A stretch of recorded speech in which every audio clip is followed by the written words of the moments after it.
Hello and welcome to yet another video, and in this video I'll be unboxing this Smallrig Magic Arm right here. So you might have heard about the Friction Arm from Manfrotto. I actually like that arm very much, but sometimes it can be a little bit too pricey if you need several of them, so I decided to actually test out the one from Smallrig. I know that it's not the exact same size or anything, but if it works for what I use it for, which I'll later explain it in the video, then I might consider actually replacing or start buying more of these Smallrig Magic Arms. So without further ado, let's get into the video.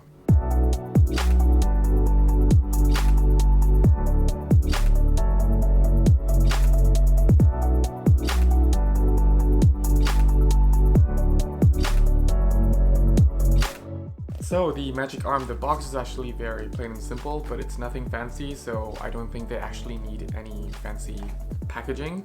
I think the packaging might be different in different parts of the world, but yeah, I don't really care.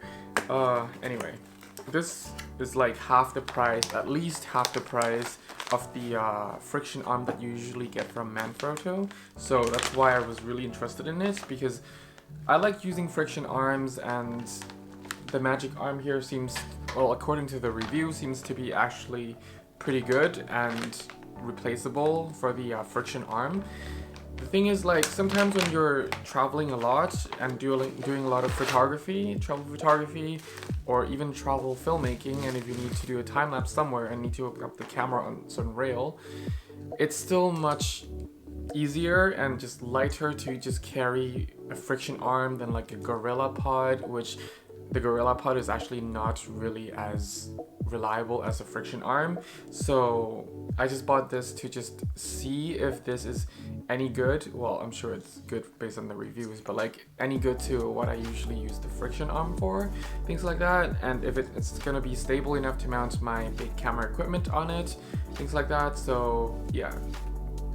Oh, this is interesting. So it's actually a really small one, and you actually get this clip mounted. So essentially you have two screws like this, and there's only one lock for every single joint. So when you unlock this, all of these are free to move, and if you hear that, there's a bit of click in the joint. So yeah, it is much smaller than I thought with this Magic Arm. It's a little bit smaller than the Manfrotto Friction Arm, which I don't have with me right now, or at least I can't find it. I just hope I didn't lose it. I only have one, but yeah.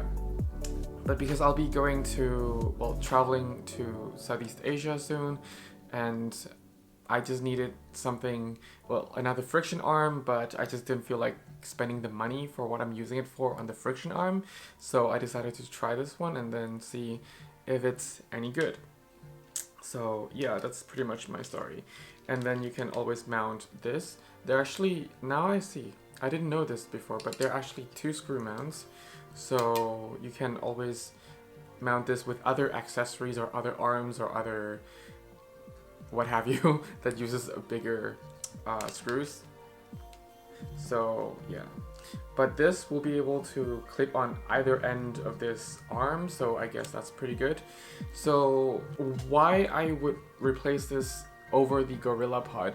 Well, of course the GorillaPod has 3 legs and it can actually stand in more surfaces than this can, but if you're mounting it, like wrapping it around a certain rail as it's advertised from how flexible it is, this is way more reliable, because with the GorillaPod, over time, even after the first or the third use, whatever, like it will start to move a little bit, like become loose, and quite a few times I would have the camera that's actually the weight that it's like within the maximum payload of the GorillaPod, and it would just like start unfolding itself based on the weight. So yeah, it's not really reliable, and if you just like mounting it to get time-lapse or things like that over a long period of time, it's just not really safe for the camera. And there were several times that my camera actually dropped from the GorillaPod, and it's not like one of those cheap GorillaPod. I had this well, I still have it, the most expensive one, the top of line Jobby GorillaPod. I don't know what it's called. I think it's the Focus, I'm not sure. But yeah, I bought it several years ago and only use it like a few times because it's really unreliable. And I've been using the Friction Arm, and yeah, now I'm gonna test this out pretty much. And even though I really haven't put this through its paces, it's definitely really nice and solid build. From the price, I thought that it would be like really cheap plastic, but no, this is actually very durable metal build, and it seems to be really solid, and I can't really even twist it myself, so I'm really looking forward to test this out in like proper field, things like that. And yeah, hopefully I'll make a recommendation on this. And yeah, so definitely, like, just based on the build, I think if you're using like a light camera, I would still really heavily recommend this.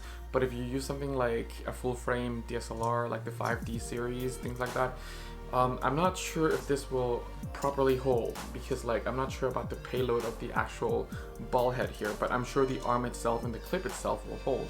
It's just the actual ball head over here that's going to hold that weight. But if you don't mind that, then I really recommend this. It's really solidly built, much more solid than many of the similar Friction Arm or Magic Arm in the price range. So yeah, and also for the fact that it is able to fold in the way that you want it to into such a small profile.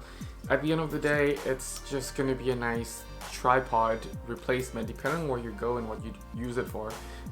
It can be a nice tripod replacement, and then just put it in your jacket pocket or just slip on the side of your camera bag, and it doesn't really scream, oh, I'm a tripod, or oh, I'm a photographer with a tripod here, things like that. So it's really a nice small profile, and I think if I were to mount this, even like taking time-lapse in a restaurant, just put it on the table, mount it on the table with like a smaller mirrorless camera, I don't think anyone would really take me seriously, and I can just do my job and things like that. So yeah, I'm really looking forward to using it. It's the, well, apart from the Friction Arm, this is the second arm.